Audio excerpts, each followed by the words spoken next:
Congress party taking up for Hemant Soren. Let me cut across to the Congress backing Hemant Soren over age mismatch controversy, saying age mismatch is really not a matter of concern or a debate. Age mismatch could be a mistake in the voters list. The BJP, in fact, must check on Soren's education certificate first. The Congress party backing Hemant Soren after BJP criticized Soren, claiming that he's lied about his age in his affidavit. He's aged 7 years in 5 years' time, asking for his affidavit to be cancelled. Let's listen in the Congress coming out in his support.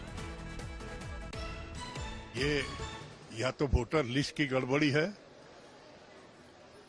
BJP को इतना सोचना चाहिए कि as per तो certificate में देख ले, तो बीआईटी मिश्रा में हेमंत पढ़े हैं तो वहां देख ले जा करके, इसलिए कि नॉर्मली जो लिखा जाता है वोटर लिस्ट में उसी को लोग लिख देते हैं। ये कोई मोदी जी वाला सर्टिफिकेट का प्रॉब्लम नहीं है हेमंत सोरेन का, ये बीआईटी मिश्रा में यही पढ़ते थे, देख ले उससे, इस पे इतना बहस का क्या है। Now, Jharkhand Chief Minister Hemant Soren has landed in controversy just ahead of elections. Huge controversy erupted over Soren's age. He appears to have aged 7 years in 5 years. The affidavit that he has submitted shows him 49 years of age in 2024, while in 2019 elections he was aged 42 as per his claim. Now, slamming Soren, BJP called for cancellation of his nomination, calling him the biggest fraud.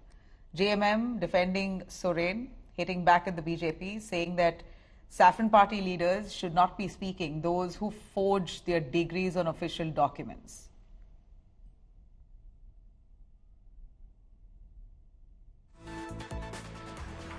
नहीं, मैं तो मानता हूँ नामांकन रद्द नहीं होना चाहिए, जनता इसको हरवाना चाहिए।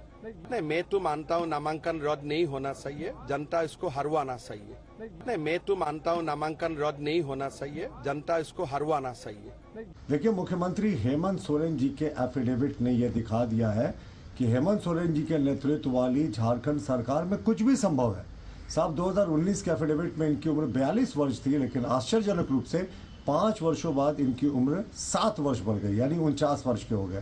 तो ये कौन से क्या थ्योरी ऑफ रिलेटिविटी के हिसाब से चल रहे हैं मुख्यमंत्री जी, ये समझ से परे है।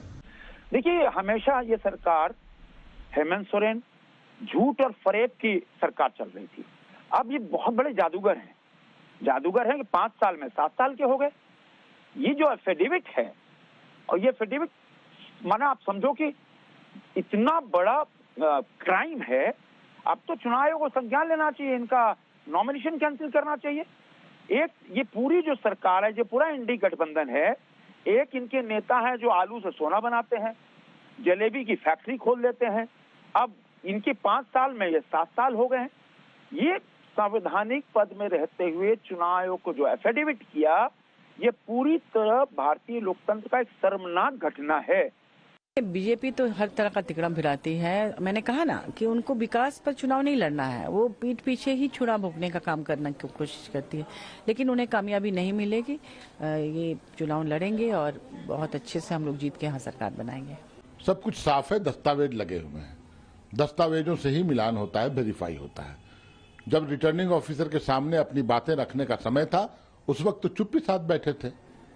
फिर उसके बाद दिव्य ज्ञान आया, तब ये बातें आ रही हैं। अरे, मैं सुझाव दूंगा आपके चैनल के माध्यम से कि जीत हार होती है, एक बहुत बड़ी पराजय आपके सामने दिख रही है, तो मानसिक संतुलन मत खोइए, पॉलिटिकल स्पिरिट रखिए। हार जीत लगा रहता है, लेकिन भाजपा के लोग विचलित हो गए हैं, इनका मानसिक संतुलन गड़बड़ा गया है।